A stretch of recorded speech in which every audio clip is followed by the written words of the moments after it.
திருச்சிற்றம்பலம். தினமொரு பதிவாக 18 சித்தர்களை பற்றி பார்த்து வருகிறோம். இன்றைய பதிவில் கொங்கண சித்தரை பற்றி அறிந்து கொள்வோம்.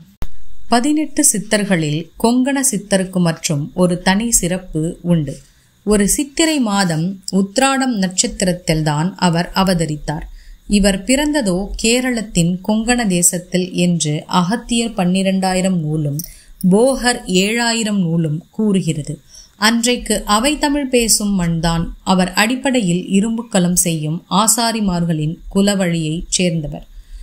ஆசாரிமார்கள் பிரம்மதேவனையும் விஸ்வகர்மாவையும் முக்கிய கடவுளர்களாக வழிபடுபவர்கள். அவர்களின் குடும்பங்களில் தனித்தனியே குலதெய்வ வழிபாடுகளும் பிரதானமாக இருந்தது. கொங்கணர் குடும்பத்திலோ சக்தி வழிபாடுதான் பிரதானமாக இருந்தது. கொங்கணரும் தொடக்கத்தில் மிகுந்த அம்பிகை பக்தராகத்தான் திகழ்ந்தார். தன் பெற்றோருக்கு உதவியாக கலங்கள் செய்து வாழ்க்கையை நடத்தி வந்தார். இவர் திருமணத்திற்கு பிறகுதான் இவர் வாழ்வில் எல்லாமே மாறத் தொடங்கியது. கொங்கணரின் மனைவி அதிக பேராசை கொண்டு பொன்னும் மணியும் தன் வீட்டில் கொட்டி கொழிக்க வேண்டும் என்று விரும்பினாள். அவளது எண்ணம் கொங்கணரை மிகவும் பாதித்தது. அப்போது அவர் சித்த புருஷர் ஒருவர் தங்க காசுகளை வரவழைத்தும் கைகளை வருடித்தந்து வாசனையை உருவாக்கியும் செய்த அற்புதங்களை பார்த்து வியந்து எப்படி அவ்வாறு செய்கிறார் என்று அறிந்து கொள்ள போய் தானும் ஒரு சித்த யோகியாக மாறினார். காலமெல்லாம் அமர்ந்து தவம் செய்து பெறும் பயன்களை விட சில முனிவர்கள் பலன் பெற்றது போல் யாகத்தில் வேகமாக பயன் பெற்றுவிட வழியிருப்பதாக நினைத்து தவத்தை விட்டுவிட்டு யாகம் செய்ய தொடங்கினார். ஆனாலும் அவர் வாழ்வில் செய்த அளவிற்கான தவப்பயன் கௌதம மகரிஷி வடிவில் அவரை சீர்படுத்த முயன்றது. அவர் கொங்கணர் திசை மாறுவதை உணர்ந்து அவரை எச்சரித்தார். சித்தனாக விரும்பினால் நீ சொல்வதை சித்தம் கேட்க வேண்டும். சித்தம் சொல்வதை நீ கேட்கக்கூடாது. யாகம் ஹோமம் எல்லாம் பெரும் துன்பத்தில் இருப்பவர்கள் அருள் சக்தி பெற்று உய்வடைய பயன்படுத்தும் குறுக்கு வழிமுறைகள். உனக்கு எதற்கு அது? உபதேச மந்திரத்தால் தவம் செய்வதே உன் வரையில் உற்ற செயல் என்று கௌதமர் கொங்கணரை ஒரு முறைக்கு பல முறை நேர்படுத்தினார். கொங்கணர் ஒரு சமயம் தவத்தில் ஈடுபட்டிருந்த வேளையில் மரத்தின் மீதிருந்த கொக்கு தன் மீது எச்சமிட்டதால் தவம் கலைந்த கொங்கணர் மரத்தின் மீதுள்ள கொக்கை உற்று பார்த்தார். கொக்கு எரிந்து விழுந்தது. தன் தவச் சிறப்பை வியந்து தனக்குள் பெருமை கொண்டு இருந்தார். ஒரு நாள் பிச்சை எடுக்கும் பொருட்டு திருவள்ளுவர் வீட்டில் பிச்சை கேட்டார். சமையல் வேலை மிகுதியால் கொஞ்சம் தாமதமாக வந்த வாசுகி அம்மை பிச்சையிட வந்தார். இதை கண்டு வெகுண்டு எழுந்த கொங்கணர், என்னையவா இவ்வளவு நேரம் காக்க வைத்தாய் என்று கூறி கண்களை பெரிதாக்கி முழித்தார். அதை கண்ட வாசுகி அம்மையாரோ துளியும் அலட்டிக் கொள்ளாமல், நான் எரிந்து விழுந்துவிட என்னை என்ன கொக்கென நினைத்தாயா கொங்கணா என நமட்டுச் சிரிப்பு சிரித்தார். இதை கேட்ட கொங்கணர் திகைத்தார்.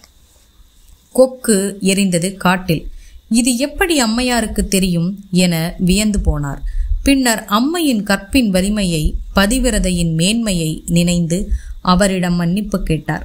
அவ்வாறு வருகின்ற வழியில் பெற்றவர்களை தெய்வமாக பாவித்து அவர்களுக்கு வேண்டிய பணிவிடைகளை செய்கின்ற ஒருவன் கொங்கணரை பார்த்து, ஐயா, வாசுகி அம்மையார் நலமுடன் இருக்கின்றார்களா என வினவ அம்மையார் நலமுடன் இருக்கிறார். திகைப்பில் ஆழ்ந்த கொங்கணர், ஏனப்பா, நான் அம்மையாரை கண்டுதான் வருகின்றேன் என்பது உனக்கு எப்படி தெரியும் என கேட்டார். அதற்கு அவனோ, அம்மையார் கணவனே கண்கண்ட தெய்வம் என வாழும் பதிவிரதை, நானோ தாய் தந்தையரை தெய்வம் என பணிவிடை செய்து வாழ்பவன். ஆதலால் எங்களுக்குள் ஒருவித அமானுஷ்ய சக்தி இருக்கின்றது என கூறி விடைபெற்றான். ஒவ்வொருவரும் நேர்மையான முறையில் தர்மத்தின் வழி தவறாமல் தனது கடமைகளை அடக்கத்துடன் செய்து வந்தாலே அவனிடம் தன்னிச்சையாக தெய்வ சக்திகள் வந்து குடிகொள்ளும் என்னும் உண்மையை உணர்ந்தார் கொங்கணர். தனது ஞான அனுபவங்களை பாடல்களாக எழுதி சிறப்பித்தார். கொங்கணருக்கு கொடிய பாஷான மருந்துகளை எல்லாம் தயாரித்து தானே சோதித்து பார்ப்பாராம். மிக கடுமையான கலைகளையும் விடா முயற்சியாக பயின்று வெற்றி கண்டவர் கொங்கணர். குருவருளே பெரிதென போற்றி வாழ்ந்தவர்.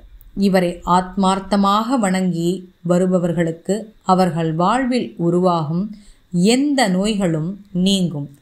நஞ்சு வகைகளால் வரக்கூடிய எந்த கொடும் உபாதைகளும் நிகழாமல் பாதுகாக்கப்படுவதுடன் அவரவர் இணைந்திருக்கும் குழுக்களில் தலைமை தாங்கும் ஆற்றலும் இவரின் ஆசியால் எளிதில் கைகூடி வரும் என்பது காலம் காலமாக நம்பப்பட்டு வரும் நம்பிக்கை.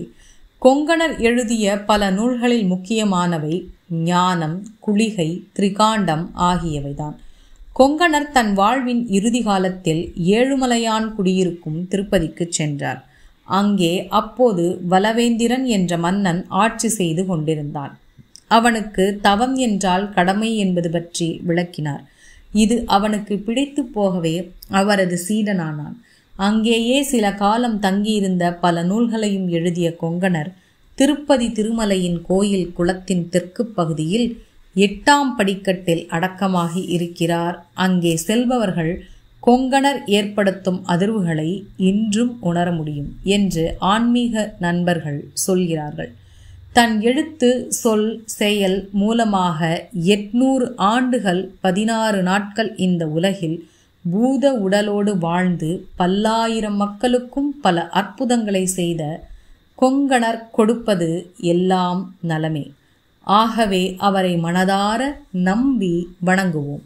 எல்லையில்லா நன்மைகளை பெறுவோம்.